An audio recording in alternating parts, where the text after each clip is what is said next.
Les monstera font partie de la famille des Aracées comme les Spathiphyllum ou les Anthurium. Ils sont originaires du Panama ou du sud du Mexique et ce sont des lianes qui peuvent atteindre une vingtaine de mètres de haut. Ces lianes produisent des racines aériennes qui renforcent l'accrochage de la plante sur son support et qui peuvent aussi rejoindre le sol pour s'y replanter. Les origines du nom du genre Monstera sont assez incertaines. Alors on croit qu'il s'agit d'un dérivé obscur du latin monstrifère, faisant référence à l'énormité et aux perforations des feuilles de certaines espèces.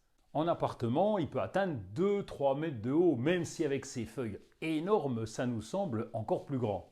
Les premières feuilles sont petites et pleines, et puis elles grossissent et elles se découpent progressivement en cours de croissance. Les feuilles sont très grandes, jusqu'à 1 mètre de long. Plus la plante vieillit et plus les feuilles se parent de larges perforations, ce qui lui a valu le nom de plante gruyère. Imaginez cette plante venue des forêts tropicales là-bas, c'est la bagarre pour avoir de la lumière. Et la lumière est capitale pour les plantes. Sans lumière, les plantes ne pourraient pas produire de photosynthèse et elles cesseraient de vivre. Alors les grandes feuilles qui sont découpées laissent passer la lumière pour les toutes jeunes feuilles qui sont encore entières. Elles peuvent ainsi se développer avec le peu de lumière qui arrive le long du tronc.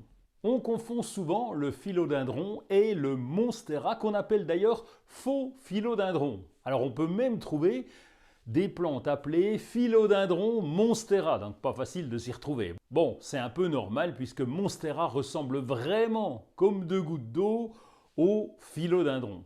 Bon, en botanique, c'est toutefois un genre à part dont l'espèce la plus fréquente est notre Monstera deliciosa, le faux philodendron. C'est souvent elle que vous trouverez dans les jardineries ou chez les fleuristes. Quoi qu'il en soit, philo ou même monstera, tant pis, n'hésitez pas à l'installer chez vous parce que c'est vraiment une plante intéressante.